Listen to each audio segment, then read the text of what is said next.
Class 12-এর ইতিহাসের স্টুডেন্টসদের চ্যানেলে welcome জানাচ্ছি।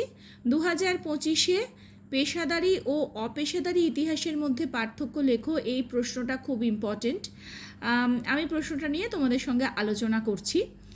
পেশাদারি ইতিহাস, অপেশাদারি ইতিহাস। পেশা, এই শব্দটার অর্থ তোমরা বোঝো।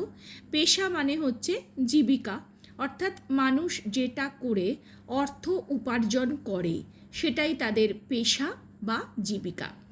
এখন ইতিহাসবিদ বা ঐতিহাসিক আমরা তাদেরকেই বলি যারা ইতিহাস নিয়ে গবেষণা করেন, যারা ইতিহাসের চর্চা করেন এবং ইতিহাস রচনা করেন, অর্থাৎ ইতিহাসের বই যারা লেখেন।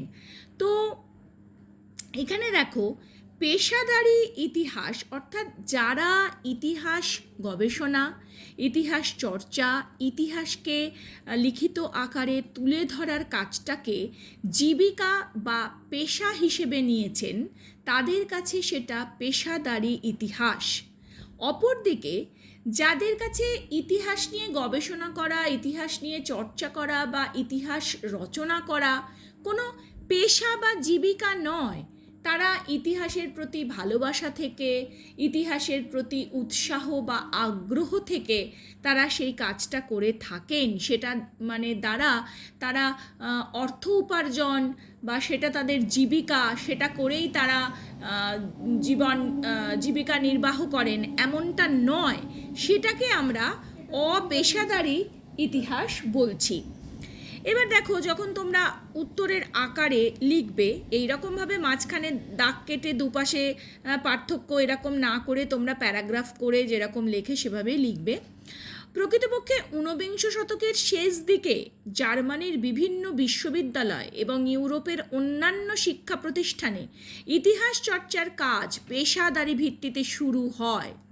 অর্থাৎ ইতিহাসকে মানুষ যখন ইতিহাসের প্রয়োজনীয়তাকে অত্যন্তভাবে উপলব্ধি করলো এবং বুঝলো যে এই বিষয়টা নিয়ে চর্চা, গবেষণা এবং এটাকে রীতিমতন আমাদের বিদ্যা চর্চার ক্ষেত্রে, জ্ঞান অর্জনের ক্ষেত্রে এই বিষয়টাকে আমাদের আনতে হবে। এখন যেমন তোমরা ক্লাস 10 অবধি যারা পড়াশোনা আমরা করে এলাম, আমরা জানি যে সেখানে আমাদের কিন্তু কোনো সায়েন্স আর্টসের ভাগ নেই, সেখানে আমাদের ইতিহাস পড়তে হয়েছে। তারপর যারা 11 থেকে সায়েন্সে চলে গেছে বা ইতিহাস নিয়ে পড়ছে না, তাদের কথা আলাদা।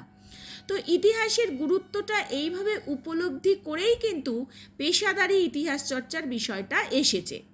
তো সেই সময় থেকে কোনো কোনো ঐতিহাসিক বা ঐতিহাসিক গোষ্ঠী, অর্থাৎ একদল ঐতিহাসিক একত্রিতভাবে ইতিহাস চর্চা ও ইতিহাসের গবেষণাকে পেশাদারি কাজ হিসেবে গ্রহণ করে নিলেন। অর্থাৎ সেটাই তাদের পেশা, সেটা করেই তারা অর্থ উপার্জন করছেন, সেটা তাদের চাকরি, এবং পেশাদারি ভিত্তিতেই ইতিহাসের নতুন নতুন দিকের তারা উন্মোচন করে চলেছেন। অপরদিকে অপেশাদারি ইতিহাস চর্চা, অর্থাৎ যেখানে সেটা করে তারা কিন্তু অর্থ উপার্জন করছেন না, অর্থাৎ তাদের ওপর কিন্তু কোনো দায়বদ্ধতা নেই, তারা তাদের ভালো লাগা, তাদের ইতিহাসের প্রতি ভালোবাসা বা উৎসাহ থেকে করছে। 19 শতকের অনেক আগেই, অর্থাৎ প্রাচীন কাল থেকেই শুরু হয়েছে বলা যায়। গ্রিক ইতিহাসবিদ হেরোডোটাস, যাকে আমরা ইতিহাসের জনক বলি, থুকিডিডিস, যাকে আমরা বৈজ্ঞানিক ইতিহাসের জনক বলি, এরা এই যে ইতিহাস চর্চার সূচনা তারা ঘটান, তাতে পেশাদারিত্বের ছাপ ছিল না। তারা কিন্তু কোনো সংস্থায় চাকরি করতেন না, তাদের কিন্তু কোনো দায়বদ্ধতা ছিল না। তারা ইতিহাসটার সূচনা করেন অপেশাদারিভাবেই। তারা মূলত পরবর্তী প্রজন্মের কাছে জাতীয় ইতিহাসকে তুলে ধরার জন্য কলম ধরেছিলেন। এক্ষেত্রে প্রাচীন ভারতীয় ঐতিহাসিক কলহনের কথাও কিন্তু উল্লেখ করা হয়। দেখো, পেশাদারি ইতিহাস চর্চায় আর্থিক সম্পর্কের বিষয়টি ছড়িয়ে আছে, কারণ সে তো পেশাদারি ইতিহাস চর্চা করছে, সে তো সেখানে মানে তার জীবিকা নির্বাহের জন্য সে কাজ করছে, তাহলে সেখানে একটা টাকার বিষয় এসে যায়, সে উপার্জন করবে, অর্থ রোজগার করবে। পেশাদারি ইতিহাস চর্চার জন্য অনেক সময় বিভিন্ন সরকারি প্রকল্প থেকে আর্থিক সহায়তা মেলে। সরকার কোনো একটা বিষয়ের প্রকল্প নিয়ে কিছু ইতিহাসবিদকে নিয়োগ করলেন, অর্থাৎ সেই ইতিহাসবিদরা তখন সরকারের আন্ডারে, যেটা আর কি বলবো, সরকারের নিয়ন্ত্রণে তারা কাজ করছে এবং সরকারের কাছ থেকে তারা অর্থ পাচ্ছে, পয়সা পাচ্ছে। পাশাপাশি এই ধরনের ইতিহাস চর্চায় ইতিহাসবিদ ব্যক্তিগতভাবেও আর্থিক সুবিধা গ্রহণের সুযোগ পান। পেশাদারী ইতিহাসবিদদের জীবন জীবিকাও অনেকাংশে নির্ভরশীল তাদের এই ইতিহাস চর্চার কাজের ওপর। অপেশাদারী ইতিহাস চর্চার ক্ষেত্রে সাধারণত সরকারি আর্থিক সহায়তা মেলে না, কারণ এটা তার ব্যক্তিগত ইচ্ছা থেকে সে করছে।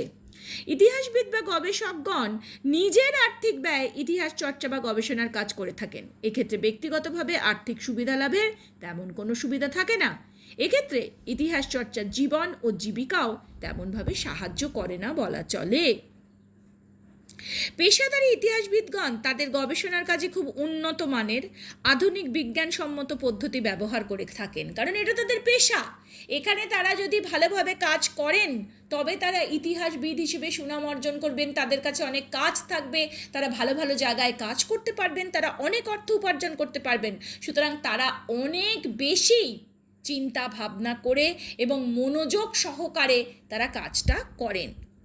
অপেশাদারী ইতিহাস চর্চায় সাধারণত স্থানীয় তথ্যাদি, ক্ষেত্র সমীক্ষা প্রভৃতি পদ্ধতি ব্যবহার করে ঐতিহাসিকরা তথ্যাদি সংগ্রহ করে থাকে।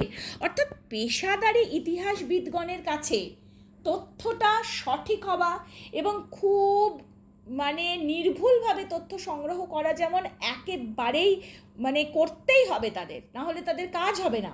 অপেশাদারীদের কাছে কিন্তু ততটা বিষয়টা গুরুত্বপূর্ণ নয়। পেশাদারী ইতিহাস চর্চা হলো একটি সর্বক্ষণের কাজ।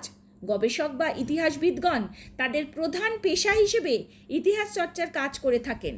অধিকাংশ ক্ষেত্রেই অপেশাদারী ইতিহাস চর্চায় গবেষকগণ তাদের ইতিহাস চর্চার কাজটিকে একটি আংশিক সময়ের কাজ হিসেবে গণ্য করে থাকেন, অর্থাৎ এটা তাদের ফুল টাইম জব নয়। বর্তমানকালে অধিকাংশ বড় ধরনের প্রেক্ষাপটে ইতিহাস চর্চা পেশাদারী ইতিহাসবিদগণ করে থাকেন। এক্ষেত্রে সামগ্রিকভাবে এই জাতি বা রাষ্ট্রের, এমনকি সভ্যতার উত্থান পতন, সমাজ ব্যবস্থা, অর্থনীতি, রাজনীতি, ধর্মনীতি সহ বিভিন্ন দিকগুলির ওপর আলোকপাত করা হয়। অপরদিকে বর্তমানকালে অপেশাদারী ইতিহাস চর্চা তুলনামূলকভাবে ক্ষুদ্র প্রেক্ষাপটে হয়ে থাকে। এক্ষেত্রে ব্যক্তিগত উদ্যোগে যেসব স্থানীয় ইতিহাস চর্চাগুলি হয়ে থাকে সেগুলো স্থানীয় ইতিহাসকে তুলে ধরে। যদি ভিডিওটা ভালো লাগে অবশ্যই লাইক করো।